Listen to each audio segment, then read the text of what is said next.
Wonderful. So as Rick said, this is a showcase of the Izok Lake Corridor project, which began in February and wrapped up in October with the final report just being submitted to MMG literally 2 days ago.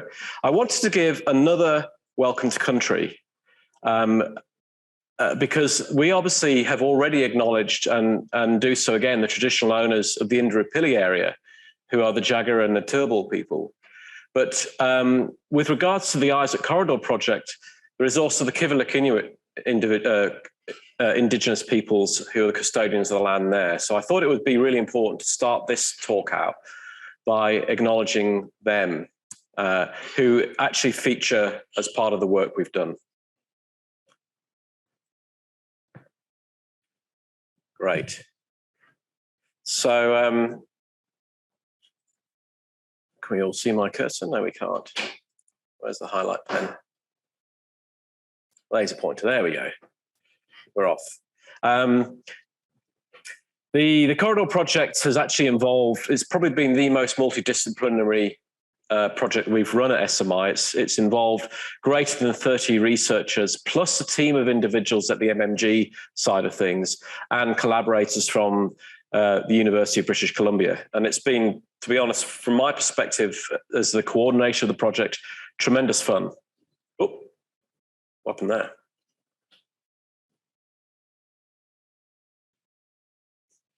Where's my talk? I can see it on the screen. Oh, it just was. Anyway, yeah. Okay, thanks, Rick. I'm so glad you're in the room.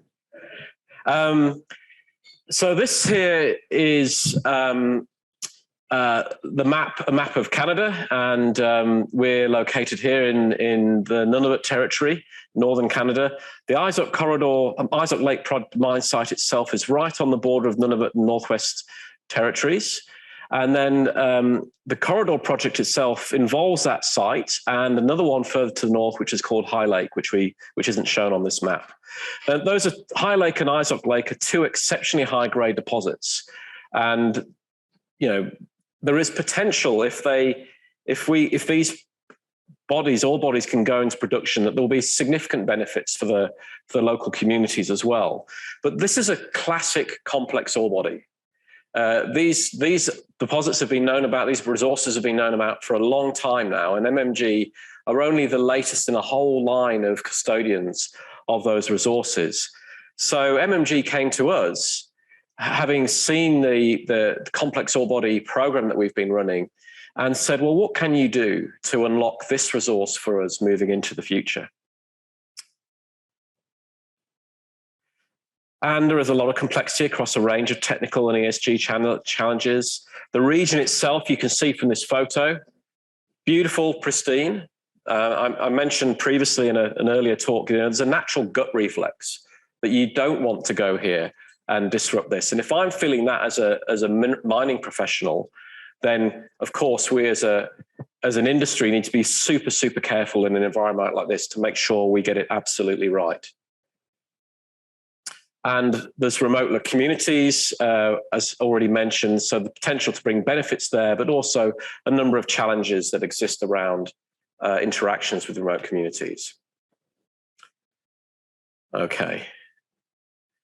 So the vision of the project was to understand the challenges facing the project and provide innovative options to address those challenges and move the project towards economic viability. Now, the reason why that last point there is important is because in 2013, MMG commissioned or had delivered a feasibility study on the Izok Corridor project, and the conclusion was it was, to be honest, massively infeasible.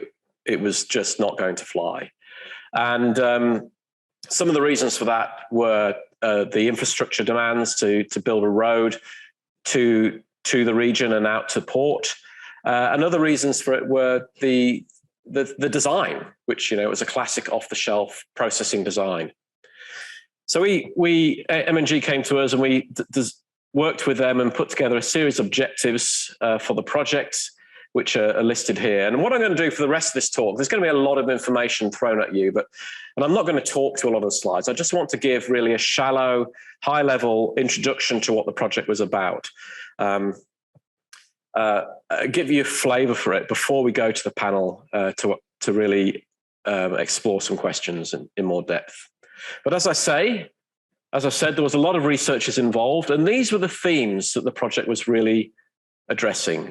Themes to do with community, holistic assessment of ESG factors. Water is a huge challenge up there, which I'll touch on in a minute. Can we apply novel technologies for the extraction of metals? Can we produce the metals with less energy and in a safer way? And so on.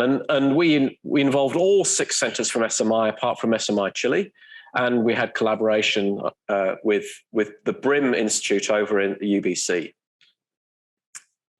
And this was the progression of the project. We started in February, and we ended up closing actually in October because there was a small delay from on the MMG side. They had to put the final workshop back.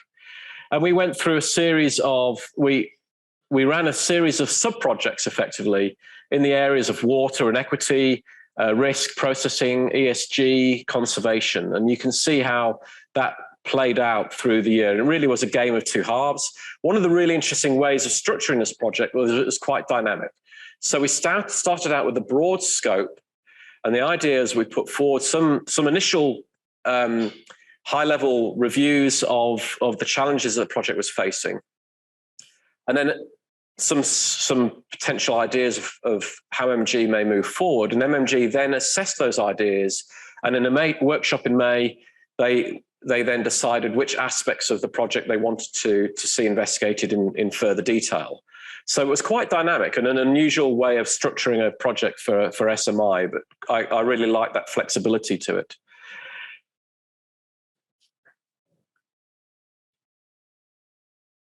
So just quickly to touch on some of the work we did, we looked at processing, and the next few slides we'll be focusing on the processing side.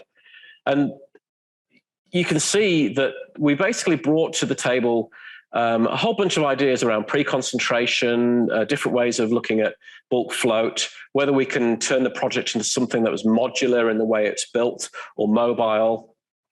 And likewise, can we automate site and make it a remote site? Can we examine in more detail the energy supply, and should we look at the distribution of extraction of the resources? Would it make more sense to extract resource only from the Izok Lake mine as opposed to the Izok and High Lake mines together? So those are sort of the big impact ideas. There was a lot of ideas that the processing team threw out under the leadership of Lizette, and but those were the ones that we recognise would probably have the largest quantum of gain. And there was some fantastic thinking that took place within the processing team. They looked at a whole range of technologies, which you can see sort of mapped out here, everything from renewable hydrogen, energy storage, to blimps for transporting staff in and out of site, high voltage pulse, particle sorting. There was Marco even speculated for a while about whether it would make sense to use some kind of underwater mining techniques rather than draining the lakes that are present on the site. And likewise, we looked at a bunch of environmental options or technologies that are expected to have a bigger impact in terms of environmental metrics on the ground. Because one thing that MMG were very concerned about is whether not only can we lower the CapEx and OpEx, but can we also make this a genuinely low footprint operation?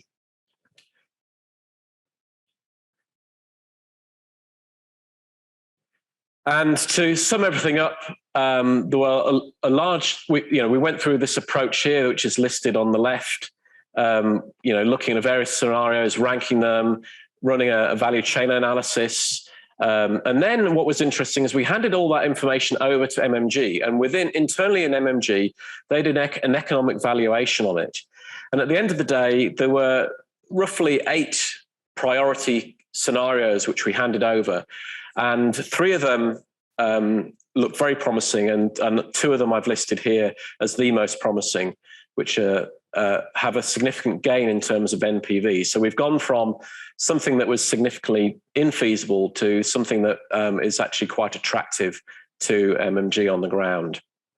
And the outcomes, new emergent technology having both economic and environmental impacts, making it much more feasible as a project. And Marcin looked at some of those two preferential scenarios in more detail, and ran a mining value chain analysis on it, just to see what you could optimize and how you could play around with the different parameters in this project to really optimize the gains in terms of emissions and energy and water usage, and obviously capex opex.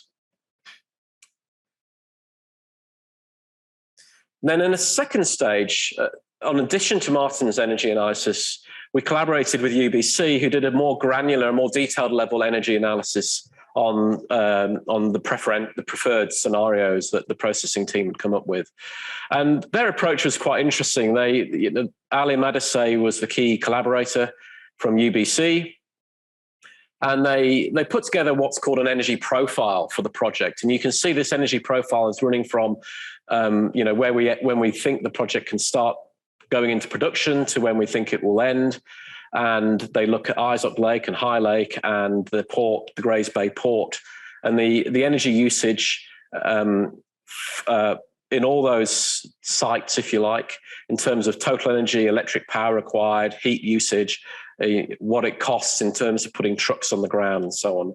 And then they pull the project apart, and they really say, okay, well, if we're just using diesel, what does it look like? And then if we start to add in different renewable and alternative energy technologies, how can we make a difference to the financial and energy profile of the projects? And one of the outcomes of that analysis was actually a nice demonstration that if you do design the project from the beginning to be dominated by renewable energy sources, it has significant gains in terms, as you expect, in terms of emissions, but also in terms of economics. The cost of fuel and power generation is significantly lower. So that was very encouraging.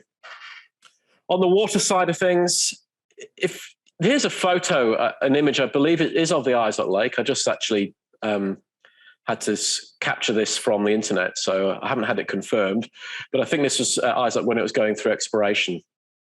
But the take-home message of this is, this is a lake, and they're actually going to have to drain this lake to start to produce the mine.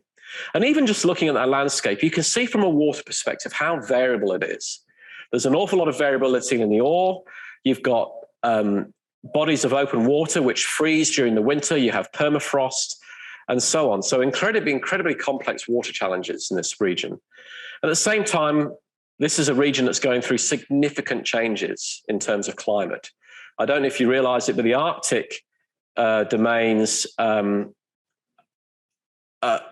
unfortunately will undergo far more impacts in terms of climate change than latitudes that are nearer the equator. So everything, when we talk in terms of a 2 degree C global warming, the impacts in the Assoc region and northern Canada will be felt to a far greater degree. So that was all taken into account in our analysis, and Claire and her team did a fantastic job of reviewing what existing data existed, was present already, and making recommendations on what needed strengthening and how we needed to move forward in terms of interdependencies and feedback loops.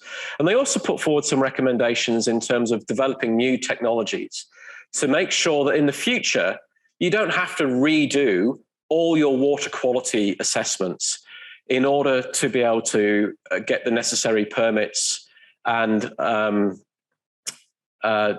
develop the mine or keep the mine management levels at an acceptable level.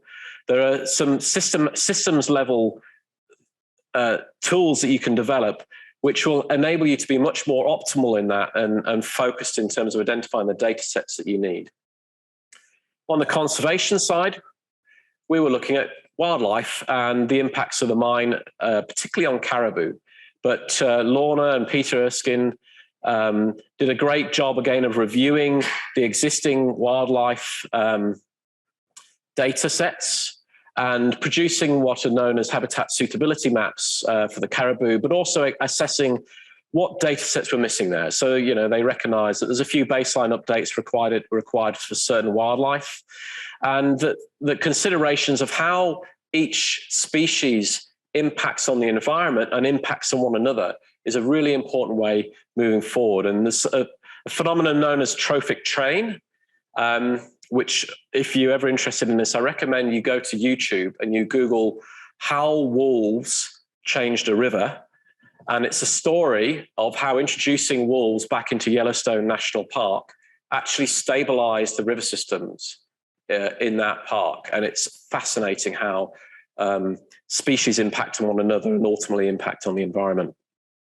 The good news story here was in terms of caribou, which are a very important sensitive species in that region because of how the indigenous communities rely on them and so on. The mine site itself, this is the project site for Izok. The mine site is in fairly low risk regions, but there's a lot more work that needs to be done here. And just moving towards the end of the overview, we also did a lot of work on risk itself. The ESG analysis that Eleanor very nicely talked about earlier this morning was also an aspect of this Izok project. And here are her results for Assoc Lake, and you can see that she has compared Izok and High Lake, their rankings, their total ESG risk indices, if you like, against various peer groups, which are these box and whisker plots here. And I mean, clearly, the High Lake and Izok Lake, in some ways, no surprise, they sit right at the extremes of existing peer group distributions in terms of risk. And that's on the regional scale. We also looked at risks on the project scale, and we applied a completely new technique which Ben Seligman from MISC has developed, which is a network approach. It's a graph theory approach to risk. And the reason why I like this is because it can take a risk register, which normally has thousands and thousands of lines in a spreadsheet, and it can show you how they all link together. And it can show you that linkage in a map, such as this, these nodes and links that are shown on the right. And that shape of the map has information in it, and the color of the map has information in it. And then from that, you can begin to quantify what the really important risks are and whether you can mitigate the risks in a project very easily or whether the project has to be well managed across the board. And what was interesting about this project is it is genuinely a complex ore body. There's an awful lot, because of the unusual location we're in and the scenarios we suggested with novel technology, there's an awful lot of risks that come into the top sort of 30 events, which are quite unique around, you know, how you implement novel technology, what the implications are for people traveling on the roads in remote locations and for their mental health, wildlife vehicle interactions and so on. So all of that just to say effectively that the risk analysis confirms that this really is a complex ore body. And Izok Lake, High Lake as a project is more exposed than its peers. And those risks come from a large range of factors, and you can't really just address one factor to de-risk a project. You are going to have to be, as Ben said, generally awesome, not just specifically awesome.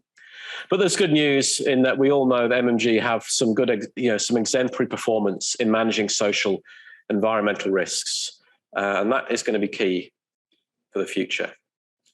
So we end up, of course, there's lots of recommendations, and I'm not going to read through those. The point is we're able to deliver a number of recommendations to MMG, which are can be immediately acted upon. And I stole this slide as a conclusion slide from Rick, which is really a summary of the project, a really nice visual infographic of the project in terms of, it's a project that has stretched across a large range of expertise areas, that exist in SMI. It has linked them together. There's been a series of outcomes for MMG in the areas of understanding social context and water and equity and so on, which has been really well received and quite successful. So perfect timing. I just heard the alarm go off. What we're going to do now is move to the panel. So if panel members, those of you who are in the room, could come down to the front. So Mario Carr is joining us from MG, and thank you very much, Mario, for giving us your time. And I've asked everyone to just give me a little bio, and then we'll get into the questions. Mario sent me some very interesting information. Has an engineering bachelor's of engineering in both mechanical and civil engineering, and various qualifications. The one that really stood out to me was leadership of strategic projects from Oxford University, which I hadn't realized you'd done that course, but it sounds really, really good. But in terms of experience, Mario's had 30 years of experience with industry, leading diverse heavy industrial capital development projects, in not just in mining, but also in energy and gas, petrochemicals, as well as infrastructure industries in Australia and overseas. So welcome, Mario. I assume you can hear me. Yes, I can. Thank you. Thank Wonderful. you for the introduction. Lizette Verster, in the middle of the panel there on the floor, is a minerals processing engineer who's joined us in 2019, having had 15 years of industry experience, and has her own degree is in a Bachelor of Engineering in Control Engineering. Is that right? I wish I knew what that was.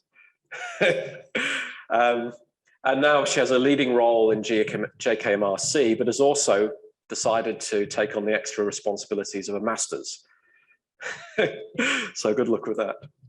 Oh, and having said that, Mario told me the other day he's just had a promotion within MMG. So congratulations to you, Mario, for the new role as well. Marcin, thank you for joining us. Marcin, familiar to many of us in the audience, in JKMRC and the leader of the METI group, 25 years in the minerals industry as a researcher and a consultant, degrees in systems engineering and IT from ANU, and a PhD from SMI. And Marcin's worked in energy, trading and management, adapting manufacturing technology to mining, and mine value chain optimization for many of those years as both a consultant and an industry professional. Have I missed anything off? Okay. And then over on the left, we have Anthony Kung. And Anthony's from the CSRM, the Centre for Social Responsibility in Mining. And really interesting background, Anthony. I always enjoy talking to you. Anthony's background is in law as well as environmental engineering. So you bring a very different and fresh perspective. And Anthony's done a lot of work in terms of social impact and risk assessments, monitoring and evaluation of international development programs, social studies for extractive projects across a number of nations, particularly in the Asia Pacific region. And something of interest, and probably that may come up in discussion shortly, Anthony's also done a bit of work on seabed mining. Okay, over to the questions. The first question actually is going to be to Mario specifically, which I have primed you on. But we'd love to hear, Mario, from an industry perspective in terms of what was it originally that attracted you to come to us and apply the complex ore bodies approach to this project? Probably the first thing was that we've gone down the traditional approach with doing various studies and feasibility work, and it didn't come up with a viable economic or sustainable solution. So we really wanted to have a different perspective and get the expertise from the University of Queensland as well as UBC to look at ways of diverse thinking, having people from different backgrounds that have been involved in challenging projects for different aspects of mineral ore bodies, processing, and also the ESG aspects of the project, which are all relevant to the Izok corridor facilities. So we really wanted to have that diverse thinking, the innovation, the creativity, the future outlook, trying to leverage off work that's been done previously with other organisations and bring that to bear for our situation. Great. Okay, so I think we'll move into the broader panel questions now. And Mario, maybe you can be the first one to answer this, and then we'll go across the line. But I'd love to know what you felt were the biggest surprises in the results, or even in the process of going through the analysis of the project. I was actually quite surprised regarding the diverse thinking, the different ideas. As you recall, Steve, I challenged the team to look much broader than what would traditionally be considered, particularly when we've got a horizon of 5 to 10 years for the start of operation of this type of development. And so I was really pleased with the breadth of ideas that came through, not just from a technical point of view, but also from a broader sustainability perspective. And I was really pleased with some of the work and the thinking around how to add value, how to reduce cost, how to make things more efficient, and how that all works together to make it sustainable. That was extremely pleasing for me. I'm very much focused on making it sustainable, and I saw that that's the strength of the complex ore bodies program and what was brought to bear with this type of work during the course of this year. So I was very pleasantly surprised on the outcomes and in particular the ideas that we can move forward with from a business perspective. Thank you. Lizette, I can see you have the microphone. Yeah, Marcin nominated me sneakily. I think one of the surprises for me was when you first think about complex ore bodies, you think metallurgically challenging, it's a difficult ore body. And when you then get sent information back and you start reading through and looking at where it's located, you quickly realize that this problem is not going to be solved just with a technical solution, and it requires much larger thinking, much larger consideration for environment, water, social aspects than what you would just think of first up. And I think the slide you had on risk summarized that quite clearly, that we needed to eliminate a lot of risk and we needed to be generally awesome.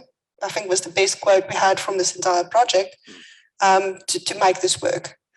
One of the other really exciting things for me was, I think this just goes to show again that diverse teams deliver better results. Working with across all the institutes with more than 30 researchers and getting together and brainstorming and workshopping really opens you up to different options and different ideas.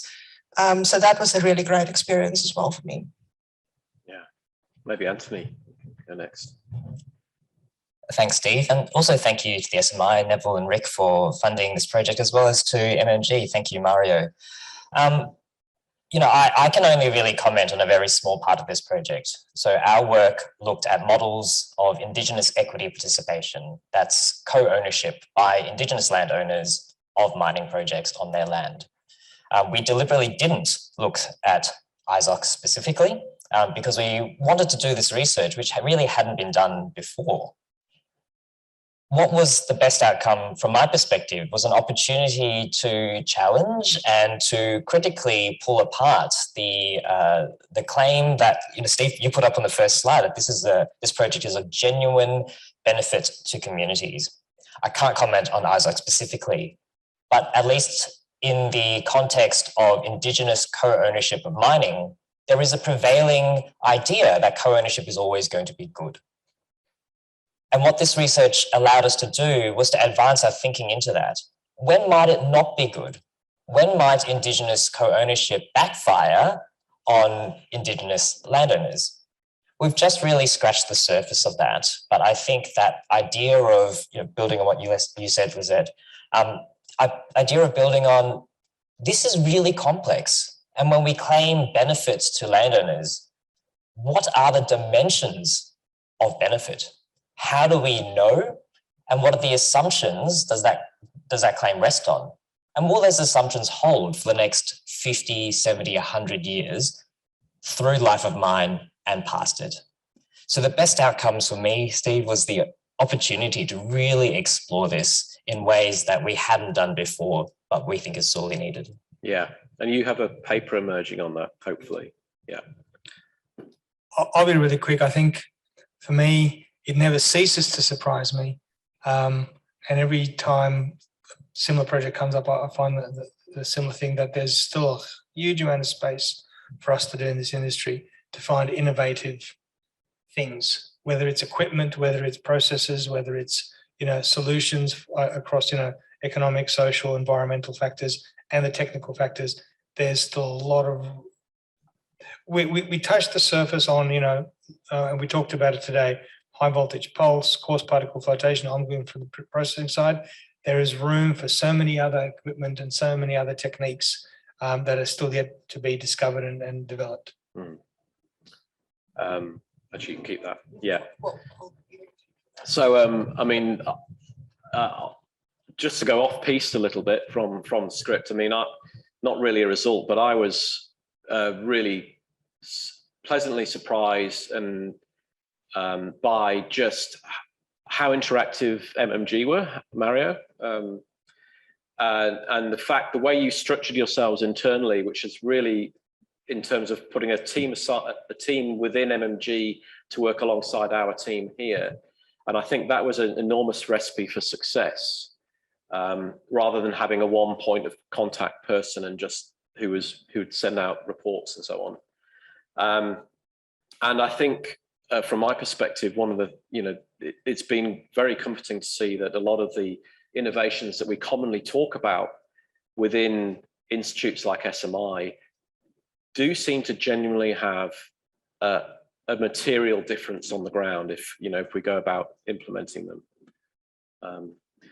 So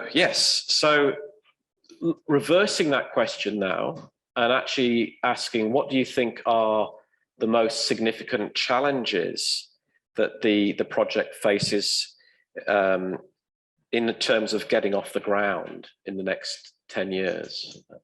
So maybe I'll go to you first, Marcin, because you passed the book. Yeah, I think it's great, and I second your comments on MMG and the team they have. Is I think that they've got a really great start on this because they've got a team that's open to doing things a bit differently and are committed. For me, it's one of those questions where we have to be careful in not trying to make this work or force it to work. We might have to wait to confirm the right technologies, to confirm the right things, to make sure that it is de-risked to a point where it will operate at high confidence. So I always say that pre-feasibility groups always think that their job is to make a mine feasible, and it's not. It's to actually genuinely test the feasibility. So that's what I think we need to keep on that track. Test the feasibility, not make it feasible by forcing it. Yeah. I think, Marcin, actually, that you've said it really well. I think the challenge with the Izok project is there's no room for error. We've shown that there are options that you can explore, but there's a lot of risk still inherent in that, and a lot of assumptions and questions and work that needs to be done. And the two things that I think will be very important is to get the timing right for the project. And when you do it, is to make sure you hit all those boxes and not just, the technically sound design, but have you engaged the communities? Have you, looked at all the environmental aspects? Have you considered water and long-term implications and how you manage that as a whole systems approach almost? Because I think here the key is if you get one thing wrong, it's going to be very unforgiving. Yeah. Maybe we'll go to Mario and then with you at the end, Anthony. So Mario, this is your bread and butter, a question like this. So I'd love to hear your comments.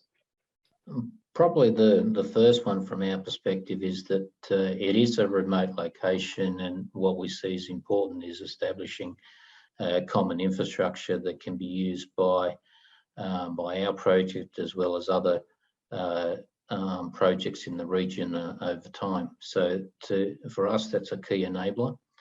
And then the second one, from the work that's been done, we really need to develop that, what I call a future sustainable solution. So it requires the right balance of technologies, energy, engagement and involvement of regional stakeholders and communities to set it up for not just the individual project, but also a platform for further economic development in the region. And that's been one of our objectives from a MMG point of view.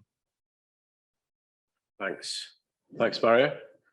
Anthony. And just a general comment from me, I guess, because as I said, I can't comment directly on Izok, but the message that I have is really from Rick indirectly. And that's one of the powerful messages coming out of the Complex Ore Bodies program, is that environmental, social, and governance risks will increasingly become influential in project viability and even determinative of viability. What I see when I think about Izok is you have such a powerfully pristine environment. You have a mix of Indigenous people as well as the technical difficulties. And the expectations on industry to balance and to work through all of these challenges is increasing. It's accelerating, and it's driven in part by the visibility of communities that, yes, are geographically remote, but not remote in the sense that their stories can be accessed with a single click of a mouse, or nowadays it's a tap of a finger. So I think this is a flagship example of the complexity of mining in the 21st century. Yeah. That's actually a very nice segue. Because we have a question here, which was if we fast forward in 10 years' time and Izok Lake, High Lake are in production, because the start date that we're aiming for is 2028. So hopefully in 10 years' time, 2031, we will actually be there. And let's imagine that it is a success story, that things are going really well. What do you think, dear panel members, could be the impacts on the minerals industry as a whole with a story like that? So Lizette, you have the microphone. Yeah, that is quite an interesting question. I think if we get this right, it will go a long way towards building trust in general in the broader community of, the mining industry is there. We're there to support a sustainable future. Our minerals might be key for the green economy, but we realize that we need to do things better, and we need to show and be on that forefront of we can do it sustainable. And Izok and High Lake could be a really good example to show that broader community that yes, we can actually do this. There's, in general, still a lot of mistrust in how willing we are to change, and how willing we are to accept new technologies. In general, the mining industry is a bit risk adverse. And if we want to make this transition, we are going to have to think differently and be a lot more like Anthony has said, appreciative of the ESG risks. We basically have to walk the walk, talk the talk, walk the walk, all of those things all combined together. And it would probably also be a really good, be a really good outcome for MMG, stamping them as a forerunner in that front in the industry. So. Yeah. So I think maybe I'll go straight back to Anthony, and then we'll go to Marcin and Mario, Marcin. I don't think 10 years will be enough time to establish a good news story. It might be so far so good, but a good news story will require a much longer timescale. And the reason I say that is we know that even during operations, the relationship can change. We know that there'll be issues that hit at closure. How will the community now live with a mine that no longer works or has been exhausted? And what is the long-term effect of the mine after mining? I think that's probably the big warning that I put out there, that 10 years won't be enough to establish a good news story from the perspective of people who have occupied that land and controlled and managed that land for generations. 10 years will be nothing. That's good. Very good point. Yeah, good point. Mario, do you have a comment? I do, and I agree with the feedback that's been provided. It will be challenging to establish a sustainable project in the region. We are cautious about that, and we only want to do it if it makes sense and it provides that right balance. The future that I see is more around setting up a start of an opening up of that region for economic development and growth for the communities, being able to use the resources in that region as an enabler for that. So I see the potential for a good start of a win-win solution. It requires a lot of effort to make it sustainable and address those risks. And I don't think we can underestimate that. And the work that's been done has shown that there are still many challenges to go. But I think if you look forward from 10 years, I would say that you set up a sustainable operation. You've got good involvement from the regional communities. It provides a lot of opportunities for growth and for the young people in those regions. And there's a platform for further development that can occur for the community and other stakeholders in that region. So that's the vision that I see, and the work that's been done this year identifies the areas that we need to focus on to make that a reality. Right, thanks, Mario. Marcin, you are the last man standing. Yes, I agree with Anthony. It might take more than 10 years, but let's say the question stands. Yeah. And in 10 years, we're there. I think Mario's not giving MMG enough credit there. I think, yes, locally, but I think MMG is going to be probably one of the most desirable companies in the world to work with in minerals, and perhaps for in general.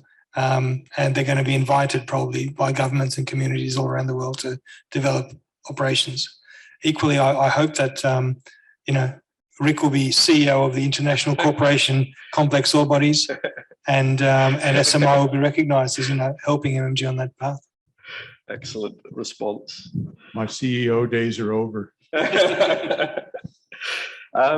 Okay, so in some ways, the final question I had links a little bit to your point, Anthony, that it could take longer than, it's going to take longer than 10 years. And actually you need to be considering mine closure and the legacy sites leave. But the industry as a whole is trying to achieve a much greater level of sustainability. And my question is, what do you actually see as the threats to the industry being successful in that? And I'd like to go to you first, Anthony, on that question. Yeah. I mean, I think first of all, the industry has a big role to play in the future. This is not by no means a blanket, anti-mining or anything like that. I think that the main threat is the pace of change, and also the urgency with which actions need to be taken to change the way that the industry responds to those. Even just off the top of my head, I can think of the urgency of climate change. Necessitating a large-scale shift to low-emission technologies, which necessitates increased mineral production. Where is that going to come from? So those questions about justice, about even the scientific questions of understanding, for example, deep-sea mining, as you mentioned, as a potential source. How do we balance those questions? And I think the way that not just the industry, but even us in academia attached to the industry are thinking about that, those ways are still fresh, undeveloped, are in the process of development. And I know my colleagues at CSRM have been looking at thinking about the future in terms of a just transition and introducing ideas of justice into that. And, an expression of that would be, historically, mining has been a distributed benefit with the costs borne locally. And the trade-off there has been to have employment locally. But as the future brings fast changes in automation and AI, will the employment proposition diminish? Leaving the cost to be borne locally. So there's all these changes that are unprecedented, but they're also unprecedentedly fast. And I think that is the biggest change that I think we're all trying to grapple with. Yeah, great. That's it. That's an interesting, I fully agree with you, Anthony. I would have probably posed the answer slightly different, and it boils down to the same thing. We've got 30 years, if you look at the net zero goals that's been set by a lot of governments and by COP26 to get to net zero emissions. Typically, when you look at the mining industry's adoption rate of new technologies, it takes on average 20 years for a new piece of technology to be adopted and rolled out on a large scale. Time's running out. So it's about moving faster and becoming first adopters and pushing for the development of those new technologies that will unlock that sustainable future we're looking for at a much faster rate than what we've done historically over the last 100 years. I think all I can really say is I really second your points there, Lizette. If we think about, and mining has got some challenges in terms of de-risking and large equipment and lots of capital on the line, therefore things take longer. But if we look at some of the technologies and developments in other places, in other industries, 3 or 4 years is more than enough to develop a major breakthrough technology in some industries. And there's room for us to look at how that happens and perhaps take a leaf out of that book. But yeah, not too much. Mario? I suppose my view is that the historical approach to mining won't be repeated in the future. There has to be a different mindset about how you set it up sustainably, both from a technology perspective and also a structure. It will take a lot of effort in the industry as a whole to get there, and I think there's some very good work that's been done across many organisations to do it, and MMG in the same view that that's how you set up for a long-term future. I think when there's a will to want to do something different and you get good support both within the industry as well as more broadly, those things can happen and will be well supported. Great. So in a minute, we will actually, what I was hoping to do, we've finished in good time, which is excellent, because I wanted to throw it open to the whole audience. So while we have Mario and these three victims laid out on the stage. So you can all ask questions. But I was, just before we go there, I was struck this morning by one of the diagrams that Paul showed, which was, I think, was it Cobalt for future resources? Over 75 to 80% of the future resources are in the seabed environment. And that made me very nervous. So, you know, I do, you know, in terms of talking about innovations and, you know, getting sustainability right, we've only just started really in terms of land-based operations. Before we even get to marine operations, it begins to, it's a little bit, parts of the future make me a little bit nervous. Okay, so members of the audience, opportunities to ask a question. Okay, thank you, Rick. I guess I'm talking from a bit of my experience working up in Papua New Guinea. I was up at the Freda River project up there for a long while, which is a project that I think was discovered back in about the 70s, and it's still sitting there now. There have been a lot of advances and great work, etc. And one of the things that always was an issue up there was community expectations. And I don't know enough about the Izok Lake area, but it sounds like it is a relatively newish area. So I'd be interested in hearing your comments about community expectations, what timeframes are like, and how people will think about those timeframes going forwards. I think, Mario, you may be best positioned to answer that question. I suppose in terms of the region that we're talking about, there are fairly small communities in the region that the Izok corridor's in. I think there's roughly 5,000 people that live in that area, so it's fairly sparse. There have been some challenges historically between different views of yes, we'll want economic development, we want opportunities for our children, and that's counteracted by oh no, we don't want to. There's a group that don't want to change the way that current living practices and standards and use of the environment. So there is a mixture of views on that. We understand that we're not. So we're working with the regional stakeholders, the industry groups, the communities, the Indigenous groups, to work out what makes sense. And if it doesn't make sense to move forward, then we need to reassess what we do.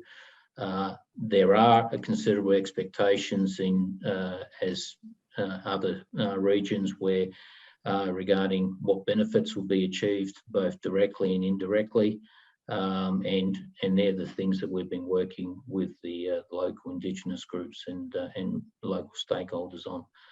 There's still a long way to go before that makes sense. One of the reasons why for this program we looked at equity participation. We see that as a potential benefit. We know that it's of interest to the local Indigenous groups, and we've started that conversation with them as well. But there's a long way to go. So thank you very, very much. It was, every time I hear the story of Izok Lake, I get incredibly pleased and happy that we've actually managed to pull this together and deliver what I think was the vision that we set out a couple of years ago to try and do, was this transdisciplinary, multidisciplinary research work that was co-creation with a partner. So I think I've got all the buzzwords in there in the one sentence. So before I go on I suppose, reminiscence of how did we get to where we are, the question I wanted to ask, and I think it's a bit of homework, so we probably won't get it all today, and I think it came up a couple of times. So what made this work? How do we capture the learnings of how we got to work together? And I've given you a hint because I think, Mario, you mentioned it. It was that working together with MMG closely and as a close-knit team. but what made this work? So when I first arrived at SMI, I had a project, funny enough, also a Canadian one that I knew quite well. They had similar issues and probably didn't address them. I had bumped into one in PNG where we went and had a chat with the board and said, we could do this for you, and that didn't quite work. We had another one which was also a similar sort of thing where we pitched, look, we could really do this, and that one didn't quite take off either. So what made this work? So I know what made it not work, but what made it work? You want to go, Marcin? Yeah. No, I don't. I think you yourself are really well placed to have a go at this one, and Lizette, and of the panel, of course, Mario. But from what I saw, the big difference was a huge amount of engagement from MMG and commitment, as well as, and that drove the energy from our side. Yeah. No, I give it time to me first. Do you want to have a go first? Okay, so I don't think we know yet all the answers to that question level, but first up from my part, I think having the hard deadline, Mario, helped because it certainly focused our vision. We knew we needed to do this work in a certain time frame, number one. Number two was definitely the engagement with MMG. And from the processing team, we had regular catch-ups with Amy, who I don't know if she's joined us today, and with Mario and with Ben from their team, talking through the options as we were generating results, testing, are we on the right track? And the large amount of input that MMG provided to the economic valuation as well really helped. Number three, probably also the fact that from a team perspective, talking from the processing team specifically, we really tried to pull together a wide knowledge base, wide areas of expertise, different levels of experience, different know-how, different skill set. And it made the brainstorming sessions really interesting. And we often went into rabbit holes. But what it did mean is that we generated a large number of ideas up front. Steven talked about having 8 ideas that got put forward in the end. I think we had something like between 80 or 100 running at one stage in a spreadsheet.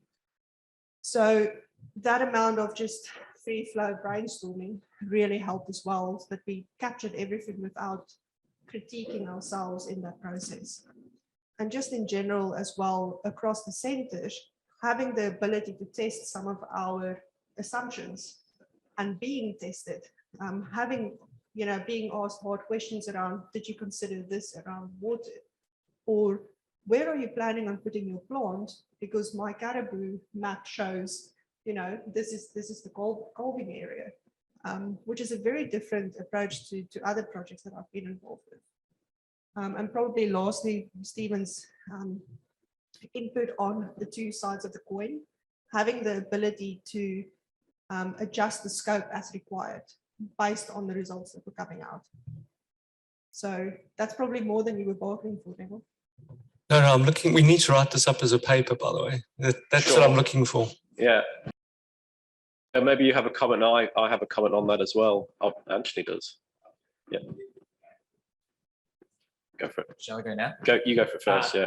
Well, just quickly then, for me, it was the openness to critical research. The fact that our brief did not include analysis of or advice, analysis of Assoc Lake or advice to MMG, I think speaks volumes in terms of Mario's openness to just getting a research base before we launch into any application. So often we at CSRM are asked to, what do you think we should do? And our response is, we need to do the research first. As a university organization, we want to be sure that we have the evidence and the thinking developed.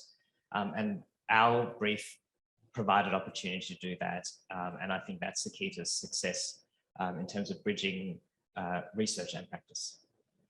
Great. And Mario, it'd be great to hear your perspective on that question.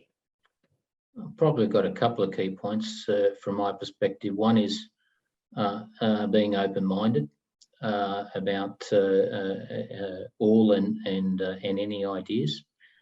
Having the platform for people to share their ideas openly, be challenged, being stretched in terms of what it looks like. We didn't focus on any one particular area. We made sure that everything was given equal weighting and effort as part of the program of work.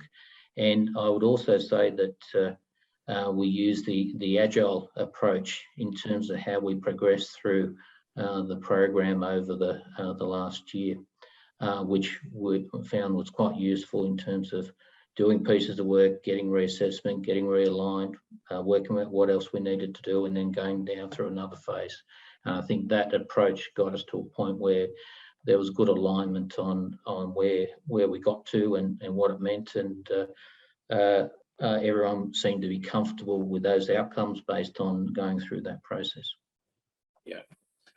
Yeah, great. And my response would agree with all those points, but would add just something on the more the social level. I think in any project or any organization, you need to get your vision right, your structure right, your culture right, and your people right. And you know, from the beginning, because this was a project driven from M&G really, but they came to us with a question that as an institute we all share around sustainability. So we had a shared vision immediately. I think it was fair to say we had the right culture, and not just internally within SMI, but as I've already mentioned, the thing that really distinguished this project from any other industry project I've ever been involved with is the fact that MMG had people on their side who were working on it in parallel with us. And Mario and I were meeting on a weekly basis and liaising with our individual team members to make sure everyone stayed on page and on track. And with that, I think we're out of time, are we, Rick? Sorry, what's the next project, Mario? Well, actually, I'm the next talk, and I don't think I'm going to go for 30 minutes, but I did want to say before, well, we got a question, but this question, Ben, this is going to be, you're opening a can of worms here. But what I will say before I get to that question is another ingredient that hasn't been specifically identified is the enormous effort, cat herding skills, and energy that Steve put into this. And we wouldn't have got anywhere, I don't think, without your kind of central role working with Mario in kind of harnessing the capability and energy of the whole SMI. Many have tried. Thank you, Rick. So yeah, but now I'm gonna, Ben, I hope it's okay if I take this as a rhetorical comment rather than a question, because we don't have 40 minutes at this stage, which is, what are some practical things we can do to integrate the processes of mine planning, energy management, mineral processing improvement, closure, ecosystem restoration, and managing local community expectations in an efficient and sustainable way? It's like a mission statement, really, but it's a very well framed question. But I hope you will forgive me if we don't answer it. Can I make a quick comment on that one? I love the question. I think that's what we tried to do to some extent here. We need to keep open that if we get another opportunity to do something similar, we don't automatically try and do it exactly the same way. We need to be open and see how it flies. Every project, I think, will be a little bit different until we get a lot more experience in running them. And if you have a comment on that, Steve or Mario. I don't have a comment, but maybe Mario has some suggestions in terms of how we could improve, I suppose. Or... I think the question's a very good one, and my experience is the traditional approach of how we develop projects is very much siloed, and it doesn't have a good integration across all those aspects. And I think that's one of the key improvement opportunities for the business about how we approach different aspects to get better outcomes. So I don't think there's a one solution, but I think it's more of a mindset to want to do something differently and not the way it's been done historically when you look at these types of mining development opportunities. It requires a different approach in terms of how you set up the teams and how they work together to get the benefits that you want from that integration is my experience. Great. Well, thank you, Mario, and thank you to the rest of the panel here. And thank you, everyone, for listening.